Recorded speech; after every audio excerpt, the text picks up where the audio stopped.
நம்ம கண்ணு முன்னாடி ஒரு உயிர் போயிடக்கூடாதுங்கிற ஒரு ஹியூமனிட்டியும் உங்களுக்கு காதலா தெரியுதா? உன்னோட ஹியூமனிட்டி லெக்சர்லாம் எனக்கு தேவை கிடையாது, புரியுதா? போ போ.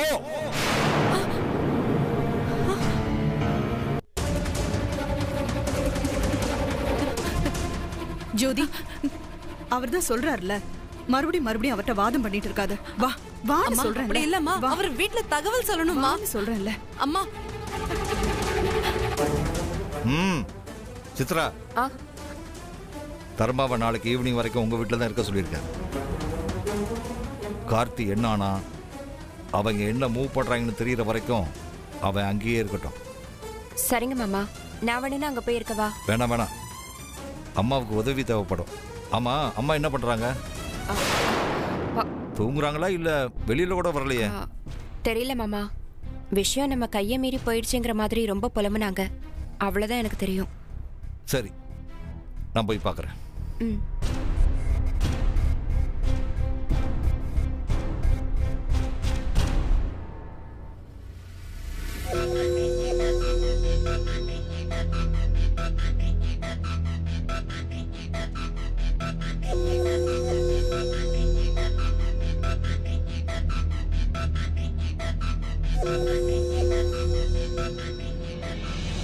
அம்மா வா. அம்மா வான்னு சொல்றேன்ல. அம்மா, நீயும் ஏமா புரிஞ்சுக்க மாட்டேங்கிற? தகவல் அத்தைக்கு சொல்லணும்ல. அது என்னம்மா, அப்பா ஏமா இவ்ளோ கோவப்பட்டு இருக்காரு? கத்தி பேசுறாரு, என்ன அடிக்க வராரு. அப்பா இப்படி எல்லாம் செய்வாரு நான் கனவுல கூட நினைக்கவே இல்லம்மா. ஜோதி நம்மளுடைய செல்ல பிள்ளை, அவ நம்மள எதிர்த்து பேச மாட்டா, நம்ம சொல்றத தவிர வேற எதுவும் செய்ய மாட்டான்னு அவர் இம்புட்டு நாளா நம்பினாரு. அது உடையறப்போ அவருடைய சுயரூபம் வெளியில வருது. அம்புட்டுதான் ஜோதி. உனக்குதான் இது புதுசு, ஆனா எனக்கு இது பழகி போன விஷயம். வக்கீலுக்கு படிச்ச அப்பா, நாகரீகமானவரு, நாம பேசுறத புற புரிஞ்சு பாருன்னு நீ நினைச்சதுதான் தப்பு. உங்க அப்பா அவரோட கௌரவத்தை காப்பாத்திக்க சாகர அளவுக்கும் துணிற ஆளு. அம்மா, ஒருத்தர் நம்ம வீட்ல இருக்கிற ஒரு ஆளோட உயிரை காப்பாத்திருக்காரு.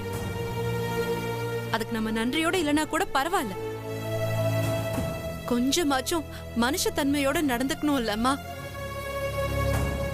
உங்க அப்பாட்டியும் பாட்டிக்கிட்டியும் அப்படி மனுஷ தன்மை எதிர்பார்த்தா ஏமாந்துதான் போணும்.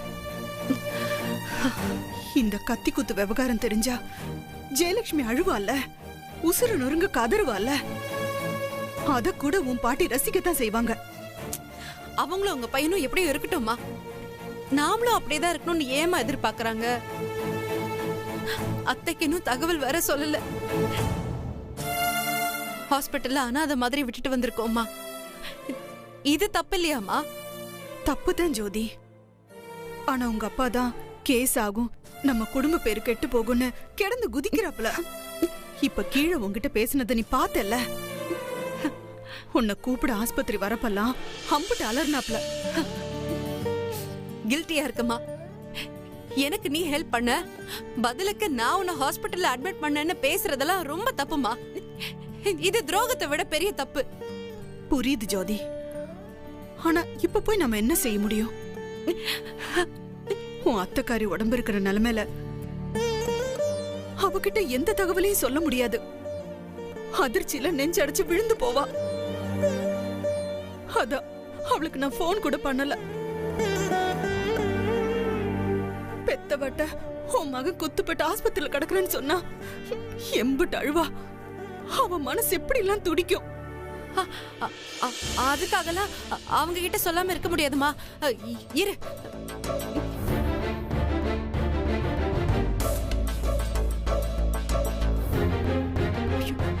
ஐயோ அம்மா, எத்தனை மிஸ்ட் கால் வந்திருக்குன்னு பாரு. ஆண்டாள் போன் பண்ணிருக்கா, அத்தை போன் பண்ணிருக்காங்க, கார்த்திகோட சித்தப்பாவும் போன் பண்ணிருக்காரு. அம்மா, கார்த்தி மாமா இங்க இருக்காருன்னு நினைச்சுதான் எல்லாரும் போன் பண்ணிருக்காங்க. ஆனா மாமா ஹாஸ்பிட்டல்ல இருக்காருங்கிறது இப்ப வரைக்கும் யாருக்கும் தெரியலம்மா. எப்படி சொல்றது? சொல்லித்தான் ஆகணும். ஆனா எப்படி? ஜோதி, நான் வாட்ச்மேன் கிட்ட சொல்லி பால்கனி ஒட்டி ஏணி எடுத்து போட சொல்றேன். நீ யாருக்கும் தெரியாம கிளம்பி போய் உன் அத்தைய பார்த்து எல்லா விஷயத்தையும் சொல்லிட்டு வெரசா வந்துரு. என்னம்மா இதெல்லாம்? நல்லது பண்ண கூட திருட்டுத்தனமா தான் பண்ணணுமா? வீட்டு மேல வர வர வெறுப்பு அதிகமாயிடுச்சுமா எனக்கு. ஜோதி, நான் என் வாழ்க்கையில அனுபவத்துல தெரிஞ்சுட்டு தாம்மா சொல்றேன். நம்ம கூட இருக்கிற எல்லாரும் நம்மள மாதிரி அன்பானவங்களா இருக்கணும்னு ஆசை வேணா படலாம். ஆனா அவங்க அப்படி இல்லைன்னு தெரியும் போது நம்ம ஏன் வந்துதான் போக கூடாது. நம்ம எப்பவும் போல நம்மள மாத்திக்காம இருந்துட்டு போயிடலாம். அப்புறம் அந்த வீட்டுல சரஸ்வதி இருக்கா. நீ நல்லதே சொன்னாலும் அந்த பிள்ளை கெட்டதா ஒரு வார்த்தையை கண்டுபிடிக்கணும்னு நினைப்பா. அவ எம்பிட்டு சண்டை போட்டாலும் சரி, நீ பதிலுக்கு சண்டை போடாத. உன் அத்தை தான் நமக்கு முக்கியம். சரி, நான் உங்ககிட்ட சொன்ன மாதிரி நீ கிளம்பி போறதுக்கு நான் ஏற்பாடு பண்றேன். நீ கவலைப்படாம இரு, சரியா? இது வந்துடுறேன்.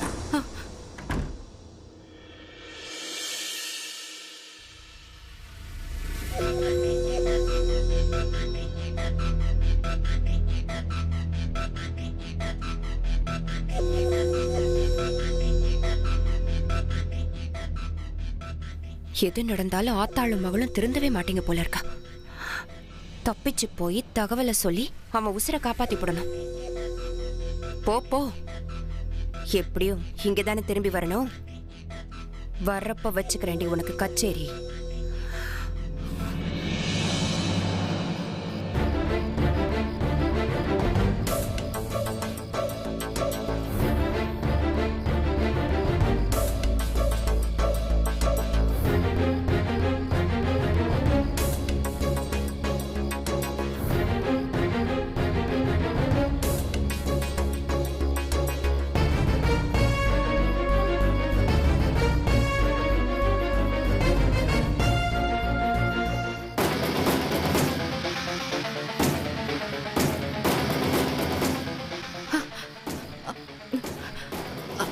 அம்மா கிட்ட சொல்லிடுறீங்களா? நான் சொல்லிடுறேன். நீங்க போங்க. நீங்க போங்கம்மா, பார்த்து போயிட்டு வாங்க. நீங்க போங்க.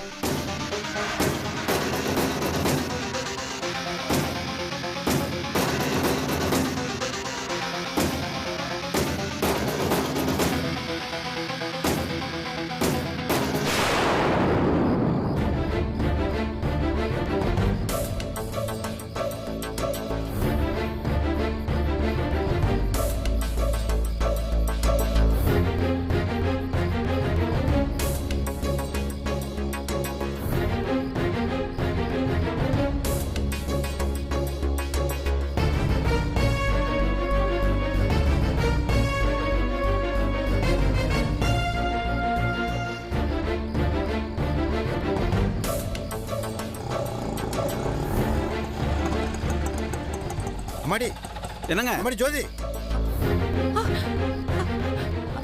இந்த நேரத்துல எங்கம்மா போயிட்டு இருக்க? அது நான் என்ன அது? எங்க அண்ணங்க அவர் உங்க வீட்டுக்கு தான் வந்தாரு. எங்க சித்தப்பா சொல்லுது இன்னும் வீடு வந்து சேரல. என்னாச்சு எங்க அண்ணனுக்கு? முத அதை சொல்லுங்க. இல்லம்மா, கார்த்தியை தேடி இங்க வந்தம்மா. நான் ஃபோன் பண்ண நீ எடுக்கவே இல்லையே. உன்கிட்ட விசாரிக்கலான்னு தான் 2 பேரும் வந்துட்டு இருக்கோம்மா. முதல்ல அத்தை வீட்டுக்கு போலாம். ஏன்? எங்க அண்ணன் உங்க வீட்டுல தானே இருக்காரு. ஐயோ, முதல்ல என்ன அத்தை வீட்டுக்கு கூட்டிட்டு போங்களேன். சரிம்மா, நீ வாமா, ஏறுமா. என்ன சித்தப்பனே, அண்ணனை தேடி தானே இங்க வந்திருக்கோம். அண்ணன் இல்லாம எப்படி வீட்டுக்கு போறது? அண்ணன் போன் இன்னும் சுவிட்ச் ஆஃப்ல இருக்கு. அப்பாக்கு யார் பதில் சொல்றது? டேய் விடுறா. அந்த பிள்ளை ஏதோ பதட்டத்துல இருக்கு. இவன் ஒருத்தன். என்னாச்சுமா? என்கிட்டயாவது சொல்லுமா. முதல்ல வீட்டுக்கு போலாம். நான் அத்தைய பார்க்கணும். என்ன நடந்துச்சுன்னு அங்க வச்சு சொல்றேனே. ப்ளீஸ் என்ன நம்புங்களே. சரிம்மா, நீ ஏறுமா. வாங்க, ஏறுங்க.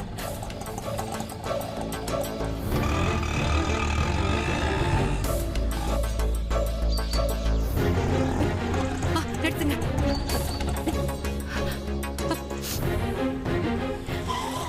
நிறுத்துங்க. இங்கே இருப்பா. இங்கதாம்மா. அங்க.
ஜோதி, அத்தை, அத்தை.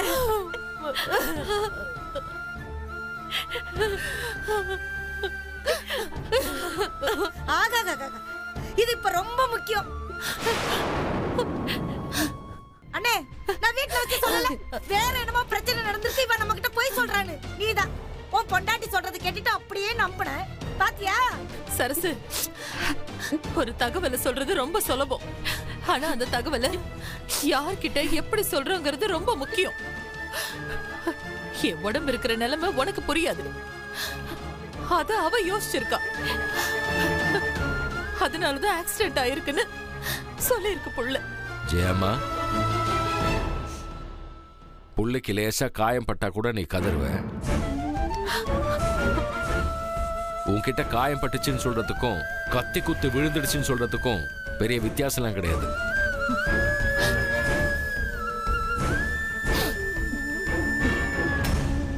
இல்ல மாமா, எனக்கு ஒரு விஷயம் புரிய மாட்டேங்குது. நான் ஒரு பொண்ணா உறவு முறையை யோசிச்சு, அந்த உறவுக்குள்ள எவ்வளவு சிக்கல் இருக்குன்னு யோசிச்சு ஒரு தகவலை உங்ககிட்ட சொல்றேன். நீங்களா இருக்கட்டும், இல்ல என் அப்பாவா இருக்கட்டும், இல்ல என் பாட்டியா கூட இருக்கட்டும், எல்லாருமே உங்க தரப்புல கோவத்தை வச்சிட்டு இருக்கீங்க, நியாயத்தை வச்சிட்டு இருக்கீங்க.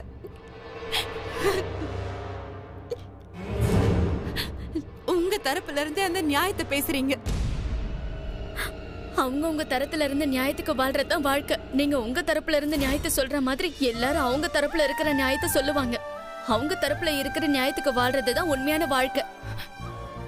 சோபனா, நீ இப்படி பேசுவேன்னு நான் நினைக்கல.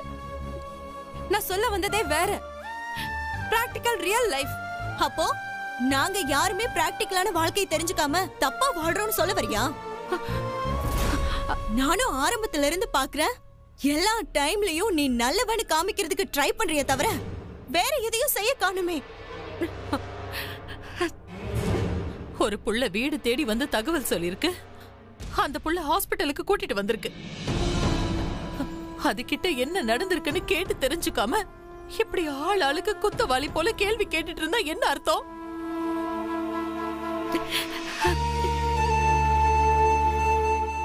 என்ன மதனி, நடந்த விஷயம் என்னன்னு சொல்லாம அவ எங்க எல்லாருக்கும் எப்படி வாழணும்னு பாடம் எடுத்துக்கிட்டு இருக்கா.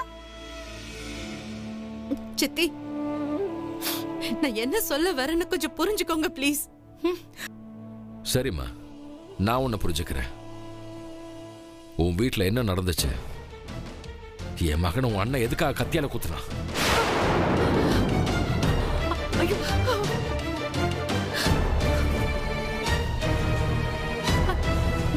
இல்ல. என்னண்ணா இப்படி பேசுற? அதான் இந்த பிள்ளை சொல்லுச்சுல, தர்மாவை காப்பாத்த போய் பாஞ்ச இடத்துல குத்துப்பட்டுருச்சுன்னு. சித்தப்பே, இப்ப ஏன் அந்த பிள்ளைய நீ காப்பாத்த பாக்குற? கார்த்தியனை கண்ணை முழிக்குமா முழிக்காதனே தெரியல. உள்ள என்ன நடக்குன்னே தெரியாம இருக்கு. இப்ப வரைக்கும் உங்க சமாதானமா பேசுறாங்களே தவிர வேற எதுவுமே பேசலையே. சுபராஜ், நான் வீட்டுல நடந்ததை ஒண்ணு விடாம உங்ககிட்டயும் சித்தப்பா கிட்டயும் சொல்லிட்டேன். என்ன நடந்ததுன்னு நானும் சொல்ல முடியாது, நீங்களும் சொல்ல முடியாது. எம்மாடி, ஒரு சம்பவம் வீட்ல நடந்திருக்கு. அது உனக்கும் தெரியாது, உன் வீட்டு ஆளுங்களுக்கும் தெரியாது. ஆனா நீயா ஒரு கதையை உருவாக்கி எங்க கிட்ட வந்து சொல்லுவ, அதை நாங்க நம்பணும். ஐயோ அம்மா, இது கதை இல்ல, கற்பனை. நம்ம எல்லாரும் நம்பிடுவோங்கிற நினைப்புல இவ ஏதோ இட்டு கட்டி பேசிட்டு இருக்கான். அவன் குத்துப்பட்டு கிடக்கான். அவன் கண்ணு முழிப்பானா பேசுவானான்னு கூட யாரும் யோசிக்கல. எப்படி சண்டை போட்டு பேசிட்டு இருக்குவா எல்லாரும் வந்தீங்க? அம்மா, எழுப்பு நம்ம வீட்டுக்கு. எங்க அண்ணன் குத்துப்பட்டு உள்ள கிடக்கு.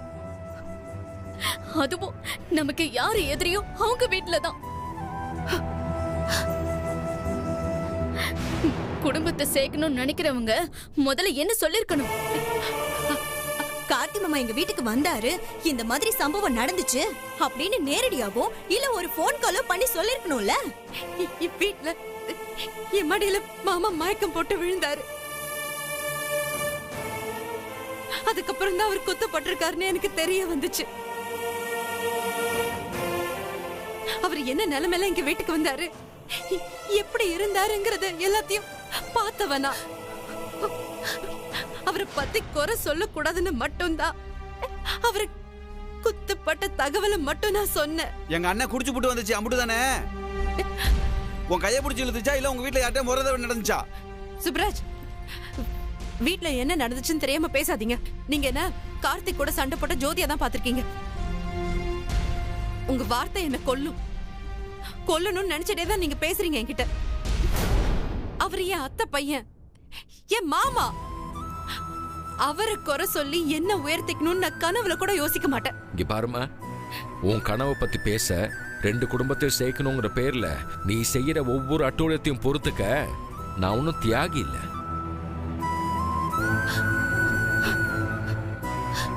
எனக்கு தேவை என் மகன், என்னோட குடும்பம், என் குடும்பத்தோட வாழ்க்கை. அதை விட்டுட்டு நீ வெளில போ.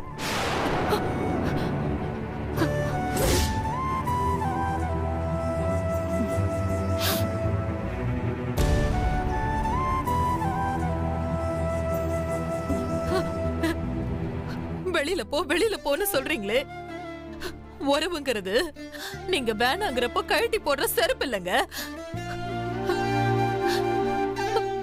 ஒரு அப்பாவி பிள்ளைய துன்புறுத்துறோங்கிறது கூட தெரியாம கோபத்துல வார்த்தைய விடுறீங்க. என்ன மதனி, என்ன பேசுறீங்க? நீங்க வேண்டான்னு கலட்டி வச்சிட்டு வந்த செருப்பு தான் உங்க வீட்டு உறவு.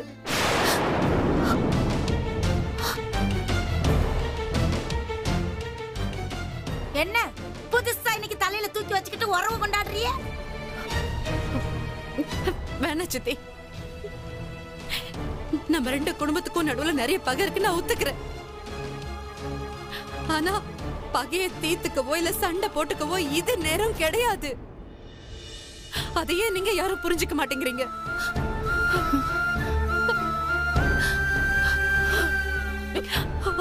ஒருத்தர் ஆபரேஷன் தியேட்டருக்குள்ள துடிச்சிட்டு இருக்காரு. அவரு சரியாகணும், திரும்ப பழைய கார்த்தியா வரணும்னு ஏன் யாருமே யோசிக்க மாட்டேங்கிறீங்க?